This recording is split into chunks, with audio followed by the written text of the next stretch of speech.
Shalom Bapak Ibu yang diberkati Tuhan. Hari ini mari kita akan kembali bersama-sama merenungkan firman Tuhan. Dan tema yang akan kita bahas di hari ini adalah harapan di tengah kesengsaraan. Mari kita lihat di dalam Mazmur pasal 9 ayat yang ke-10 dan yang ke-11.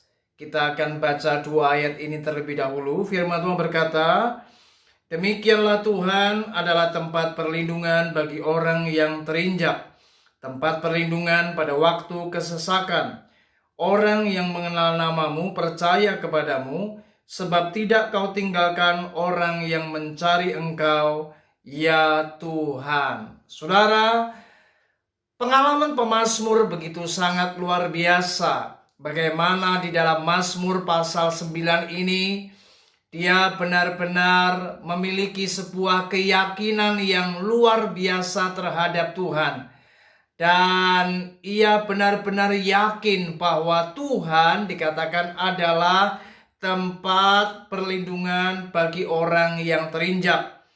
Tempat perlindungan pada waktu kesesakan. Inilah yang merupakan jaminan bagi setiap anak-anak Tuhan. Jaminan bagi kita orang-orang yang benar. Saudara, memang sebagai anak-anak Tuhan, ketika Anda berlaku benar, maka hidup kita tidaklah mudah. Ada kalanya kita akan mengalami sebuah gelombang yang akan menerpa kehidupan kita. Sehingga ada kalanya kita menghadapi sebuah masa di mana kita akan mengalami kesesakan. Kita mengalami kesengsaraan. Ya, mungkin Anda hari ini mengalami ketidakadilan. Anda mungkin sedang diinjak-injak oleh orang-orang yang berkuasa di atas Anda. Mungkin Anda diperlakukan tidak adil.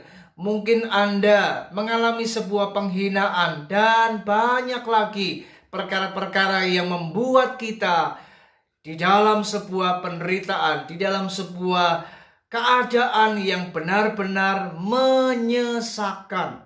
Saudara, saya mau beritahu buat kita hari ini, sekalipun orang benar ada di sebuah keadaan yang seperti ini, tetapi mari belajar dari pemazmur.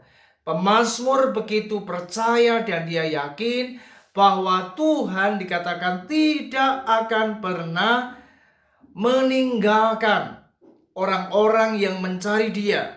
Artinya ketika kita sebagai orang yang benar, kita mencari Tuhan, maka harapan kita tidak akan pernah sia-sia. Coba mari kita akan baca Bapak Ibu di ayat yang ke-14 dikatakan, "Kasihanilah aku ya Tuhan, lihatlah sengsaraku, disebabkan oleh orang-orang yang membenci aku. Ya Engkau, yang mengangkat aku dari pintu gerbang maut, supaya aku menceritakan segala perbuatanmu yang terpuji, dan bersorak-sorak di pintu gerbang Putri Sion, karena keselamatan yang daripadamu." Kemudian mari kita akan baca di ayat yang ke-19, "Sebab bukan untuk seterusnya orang miskin dilupakan, bukan untuk selamanya hilang harapan orang sengsara." Menarik sekali, ternyata ada sebuah harapan bagi kita orang-orang yang mungkin mengalami kesengsaraan karena kita sedang ditindas, kita sedang mungkin mengalami ketidakadilan. Percayalah, hari ini Tuhan adalah sang pembela kita. Tuhan akan membela hidup Anda dan saya. Ketika kita tetap setia, kita tetap melakukan perkara-perkara yang benar. Sekalipun ada masa di mana kita menghadapi keadaan yang menyesakan, ada orang-orang yang membenci kita, ada orang-orang yang menjatuhkan saudara, ada orang-orang yang mungkin menghina, menghimpit, menekan setiap kehidupan kita. Percayalah, tangan Tuhan akan menolong kita. Dia tidak akan meninggalkan Anda dan saya. Dia pasti akan datang untuk membela, dan Dia pasti akan datang menyelamatkan kita. Percayalah saudara, ada harapan di tengah kesengsaraan. Ada harapan bagi orang-orang yang sedang ditindas. karena Tuhan pasti akan menyelamatkan orang-orang yang benar.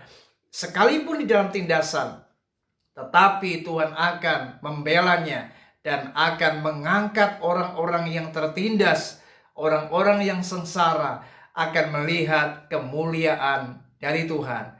Kiranya renungan ini menguatkan kita. Kiranya renungan ini akan memberikan kita semangat untuk tetap berharap, percaya akan kuasa Tuhan, percaya akan pribadi Tuhan yang menjadi jaminan buat kita, tempat perlindungan kita, tempat harapan bagi kita, karena Dia adalah Tuhan yang pasti menolong orang-orang yang di dalam kesengsaraan. Puji Tuhan, Tuhan Yesus memberkati kita. Shalom.